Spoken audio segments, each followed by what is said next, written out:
How's it going, everybody? Welcome back to another video. Today we're going to be talking about a couple up-and-coming Switch games and a couple more games I thought would be interesting for you guys to know about for the Switch. So today we're going to be talking about Xenoblade Chronicles, The Outer Worlds, and Catherine Fullbody. I'm going to be going over these games and going over whether or not they're actually worth their price tag and whether or not they're actually worth getting. So Xenoblade Chronicles Definitive Edition, if you did not know, is the original Xenoblade Chronicles.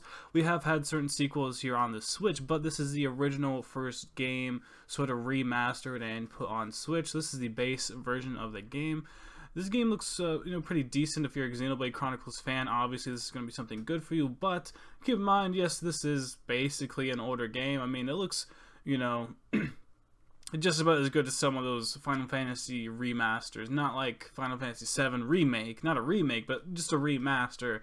It looks just about, as good. And on the Switch, this looks pretty decent as well. And I'd say this is pretty good for a, remaster. The $60 price tag, that's kind of debatable. I guess if you're a person who really likes the series, it's something good to go for. And it's also digital as well, in case you guys are having a hard time getting physical copies right now. This might be something to go for. But we actually have another version of the Definitive Edition. We have the Definitive Work Set. So this is going to charge you another $20 for this set. What this comes with is, of course, the game. And it comes with the Xenoblade Chronicles Definitive Works premium hardbound art book with the slip case on it and the Definitive Work Set and a symbol. That's hard to read all that, but basically you get the other box with it as well. I'm not 100% sure what all is in there. There's not a detailed thing showing what's going on with it. A full illustration of beautiful landscapes, imposing monsters, and other stunning visuals from the game, and looks like you just get some decently cool stuff for getting this game updated with updated graphics, 90 remixed and remastered music tracks, which is pretty nice. I like whenever they take older games that had just digital music and they actually bring in a full real orchestra to do the music again. That's obviously like a lot better than just hearing digital music. You can get the actual full real, orchestral sort of rendition of a game, which is always super nice. I liked when Kingdom Hearts did this with the original Kingdom Hearts series. This is going to be pretty good and definitely a pretty good buy. I find like JRPGs and things like this to be really nice on the Switch because it's just really nice, and obviously playing on the Switch, you're not getting the best experience with the controller and everything else, especially when in handheld mode, unless you get like a pro controller, of course. But you're not going to play games like that are super intensive like Call of Duty, where you have to do both analogs and have very precise precision. But games like JRPGs on the Switch is really nice because they're turn-based. You're not having to focus super hard, which is pretty nice. I think this is a perfect game for the Switch, and definitely if you're trying to get into the series, this is probably a good game to go with because you're literally getting the first game, and then you'll understand Xenoblade Chronicles and whatnot from there on out. So this is a pretty nice set for this, but let's move on to another game. And I think this $80 price tag is a little expensive just for the art book and whatnot, but overall, this still isn't bad. If you're an Xenoblade Chronicles fan, obviously this is right up your alley. But let's move on over to Outer Worlds. So I didn't even see any, promotion for this or whatnot. I do have this game on the PS4, and it runs, pretty good. Although I'm a little bit worried because yes, they did put a game like Skyrim on the Switch. It doesn't look beautiful, it doesn't look great, a handheld obviously. Even when docked, it's still not the best. But the Outer Worlds, I think, is a little bit more graphically, probably more challenging for the Switch. So I really want to see what this game looks like. There's screenshots here, small ones. Not a lot though, but you can kind of just tell, just from this alone, you can kind of tell it's low resolution.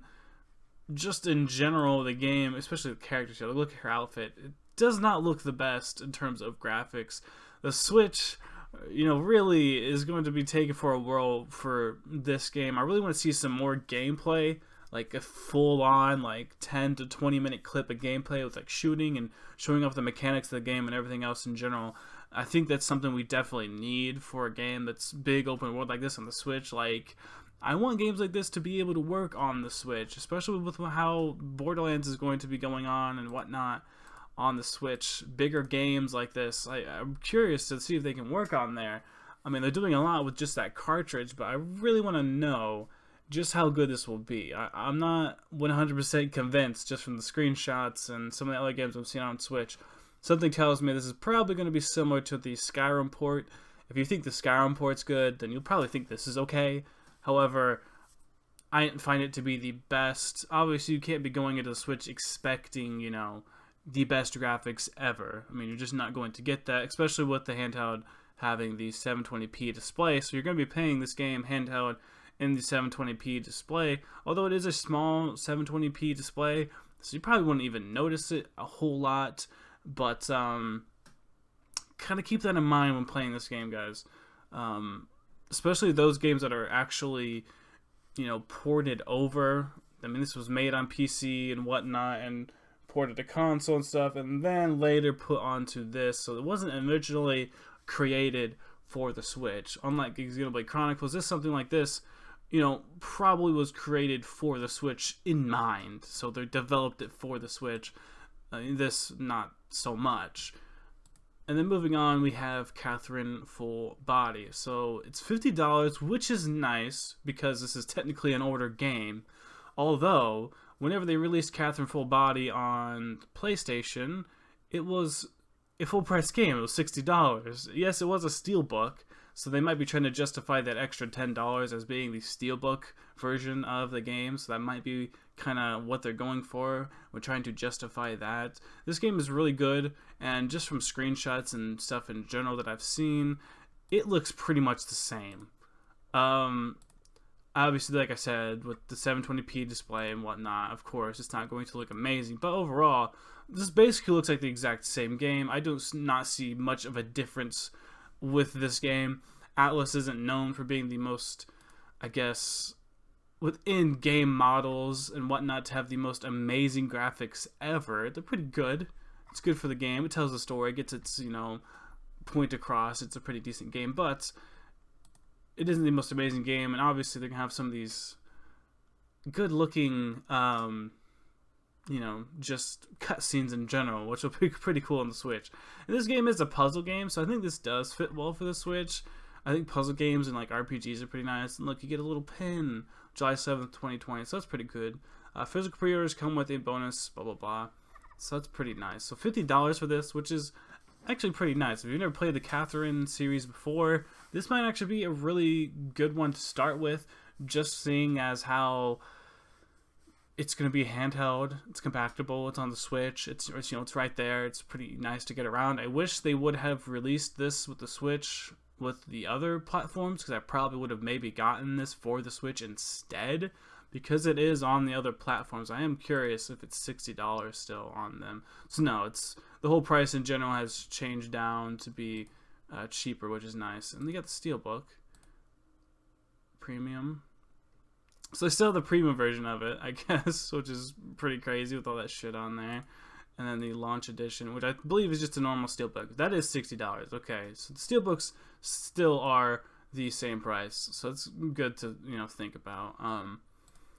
Let's go back to the Switch though. So it's only on PlayStation and Switch, so that's also something to keep in mind when going for this game. I guess just the base version of this is $50, launch edition, and the other ones are a little more expensive, but hopefully this video helped you guys a little bit out, especially if you're trying to look for some new games for Switch. JRPGs, I think I'd go for this. The Outer Worlds, I'd keep an eye on this. Obviously, we're going to get more gameplay and whatnot as we get closer to release date. And Catherine Fullbody, I think this is going to be doing just fine on the Switch. I don't think there's really going to be any problems with this game being ported over. Alice has done a lot with bringing their games to handhelds. You know, Persona 4, then Persona 4 Gold on the Vita and the, you know, PSP and whatnot. Those games are probably better on the handhelds than they are on the consoles, just from how well they do ports and how much content they add to the game. Catherine Fullbody, for instance, is updated graphics and everything, and there's a lot more content in the game as well. New endings, new characters, you know, new choices, new puzzles, whatnot. I think this is probably a pretty good buy if you're trying to buy this game. I don't think this is a terrible idea to go for buying it for the Switch. And overall, the graphics don't seem too bad on this version. But I think it's going to wrap up this video, guys. Please like, comment, subscribe. We're really close to 1,000 subscribers. I'd love to hit that landmark. Been trying to get that up for a while, but yeah, thank you guys so much for the support on the most recent videos, and as always, I will see you all in the next one. Thank you guys for watching.